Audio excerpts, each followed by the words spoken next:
Bueno, y para este segmento tenemos con nosotros a la doctora Liliana Vázquez Rivera, del Departamento de Enfermedades Infecciosas de la Universidad de Miami, profesora asistente de medicina. Muchas gracias por venir. El doctor Darcy Ferret, médico y expreso político. Gracias, doctor Ferret, por estar aquí esta noche. Vía Skype, en exclusiva desde Nueva York, Alfredo Gómez, quien es profesor de matemáticas de William Nottingham High School en Nueva York.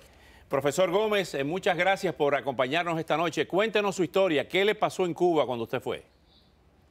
Buenas noches. Bueno, buenas noches. Gracias a ustedes por concederme la entrevista. Bueno, la realidad fue que pasé una experiencia muy desagradable. Estuve ingresado en el hospital del Instituto Pedro Curí por 7 días. Ingresé el domingo y salí el sábado. Los 6 días completos que estuve, tuve antibióticos intravenosos y sueros. Es decir, estuve en cama prácticamente inmovilizado y en un cuarto aislado. Usted se pasó unos días en Cuba y entonces al pasar algunos días empezó con los síntomas de vómito y diarrea. Sí, como no. Yo llegué el 26 de julio, viernes 26 de julio. Aproximadamente 4 días después, el miércoles, yo fui a comer afuera y empecé con los síntomas el jueves, entre el jueves y el viernes. ¿Dónde comió? ¿En un paladar en La Habana? Sí, comí primeramente en un paladar, almorcé en un paladar el miércoles, luego comí en un paladar el miércoles, almorcé en la Flor de Loto el jueves y almorcé de nuevo en La Roca el viernes. Ya para el viernes tenía diarrea, tenía bastantes deposiciones. Ya, ¿y usted lo atribuye a que alguna comida cruda que comió que recuerde así? No exactamente. Muy difícil de determinar exactamente dónde fue que adquirí la bacteria. Muy difícil de determinar. ¿Usted tiene qué tiempo viviendo en Nueva York? 16 años. 16 años. ¿Y no había vuelto a Cuba desde entonces o va con frecuencia? Sí, como no. Yo tengo mi madre, tengo mi hermano, tengo mis hermanos, tengo sobrinos, tengo familia. Sí, yo visito frecuentemente a Cuba. Y entonces lo ingresaron por 6 días y empezaron a ponerle antibióticos intravenosos y a hidratarlo. Y entonces, ¿qué pasó luego? Tengo entendido que le pasaron una factura de $4.700. Exactamente. Primero, mi hermano me llevó para el hospital Manuel Fajardo, en el Vedado, en un estado prácticamente deshidratante. Vaya, perdí hasta el habla. No me diga. Sí, tuve ese domingo 4 de agosto. Yo tuve más de 60, era una deposición tras otra, con 6 vómitos. No podía ingerir alimento ninguno, ni tomar ningún líquido, todo lo expulsaba. En un estado tan crítico, decidimos llevarnos al hospital Manuel Fajardo. Enseguida me atendieron, me empezaron a poner los sueros y me hicieron los test, los cuales dieron positivo, el test de heces fecales. Me preguntaron si algún miembro de mi familia había tenido otros síntomas o similares síntomas a los míos. Y sí, dije que sí. Y 2 sobrinos míos también habían sido contagiados del cólera. También fueron trasladados conmigo al IPK.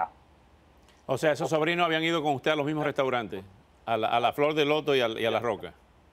No exactamente, a La Roca sí. Ya. Y cuéntenos entonces qué pasó. Bueno, en La Roca estuve... No, me refiero en el hospital, cuando lo llevan, entonces, ¿qué sucede? ¿Cómo le llega esa factura? Le voy a decir algo interesante. Resulta que en La Roca no había agua en el baño, siendo un restaurante de moneda prácticamente convertible. Es decir, todo el menú estaba en CUC. Había una banquetica fuera del baño con exactamente 6 servilletas. No había para lavarse las manos. Es decir, una situación un poco incómoda y desagradable. Bueno, así todo, de todas formas, yo almorcé con mis sobrinos. De los tres que fuimos a comer en La Roca, 2 fuimos contagiados de cólera. Mi sobrina fue por la noche a La Roca ese mismo día y también dio positiva de cólera. Una vez en el Pedro Curí, nos separan de los pisos. Un sobrino mío se queda en el segundo piso, en el tercer piso, Mi sobrina y yo vamos para el 4.º piso. Estábamos en una habitación continua uno con el otro. Mi sobrina estuvo en el piso conmigo 3 días. Yo estuve, como le dije anteriormente, 6 días. Tuvimos la mejor atención del personal. La verdad, no puedo quejarme de la atención del personal.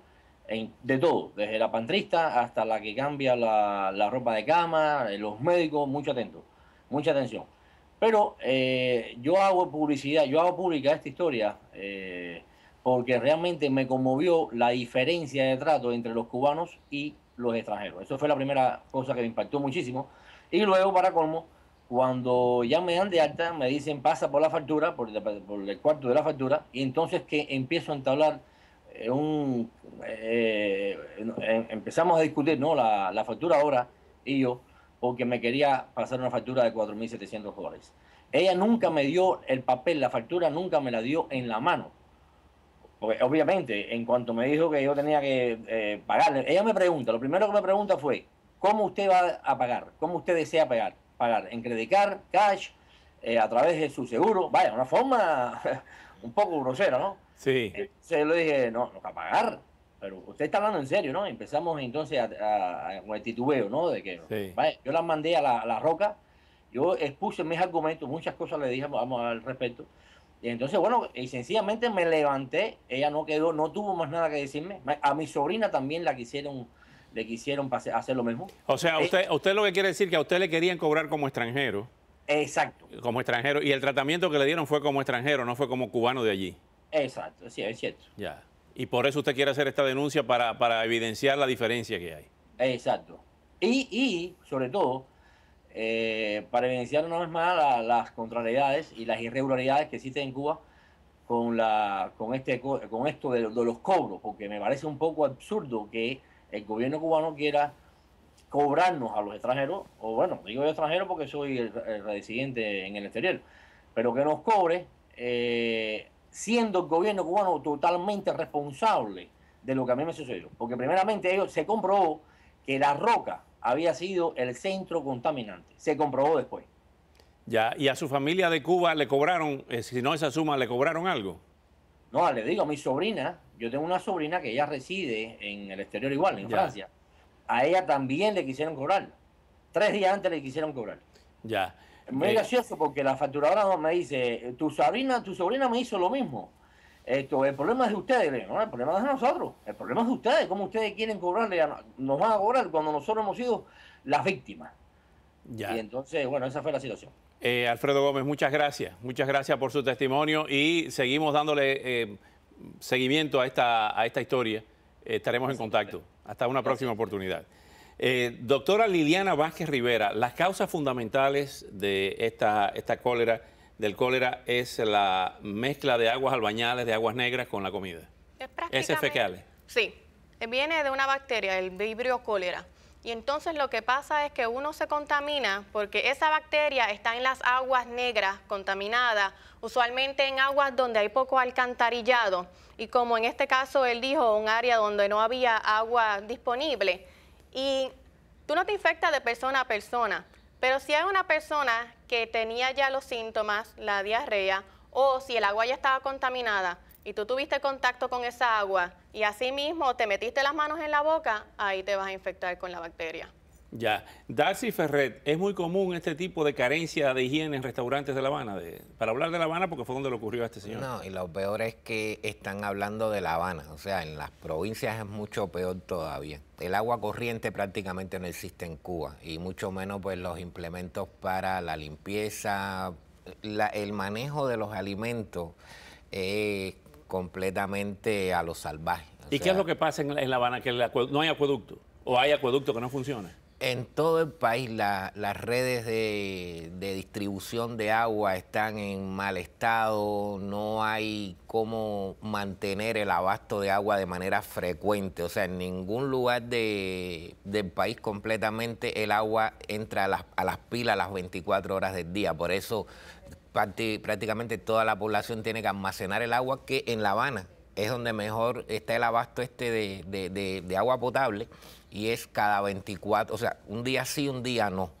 Algunos lugares un par de horas todos los días, un par de horas, 3, 4, 5 horas. Pero hay lugares en Oriente donde es cada 2 días, cada 3 días el abasto de agua. Es bueno aclarar lo siguiente, en todos los hospitales públicos del mundo no se cobra, los hospitales públicos. Ahora, en el caso del Alfredo Gómez, le querían cobrar como extranjero, que sí le cobran. ¿Quiere esto decir que a los cubanos no se les cobra en los hospitales? No. La medicina es gratuita. No, a los cubanos no se les cobra y el servicio que reciben es bien pésimo, como mismo él lo señala. O sea, una cosa es el tercer piso famoso ese de Pedro Cubrí y otros son los pisos de más abajo donde están los cubanos. Porque en el tercer piso lo que llevan son extranjeros. Sí, extranjeros con comida especial, con trato especial, higiene especial. Y ya en el segundo, primer piso, si te mueres y si te encuentras una duragina ahí en el estar, pues entonces eres un dichoso. Allá va eso. Doctora Liliana Vázquez Rivera, ¿qué peligro hay de que esos viajeros, como el caso de Gómez, que lleguen aquí y contaminen, produzcan una contaminación en el condado de Miami-Dade? La probabilidad yo te diría que es muy poca. Primero, una de las formas de contaminarse en los hospitales es porque, como él acaba de explicar, hay poco alcantarillado y ahí es donde ocurren las epidemias. Pero si estamos hablando de casos aislados, donde ya sabemos que prácticamente los ciudadanos americanos tienen más acceso a hospitales que están más limpios, van, se lavan las manos, son tratados, es poco probable que de ese paciente la infección pase a otro. Porque nosotros usamos muchos guantes y batas y se lavan bien las sanitizer manos ahí en los pasillos. Sí. Gracias, doctora Liliana Vázquez Rivera. Gracias, doctor Razi Ferrer. Y la felicito por ser tan buena profesional, tan joven. Gracias.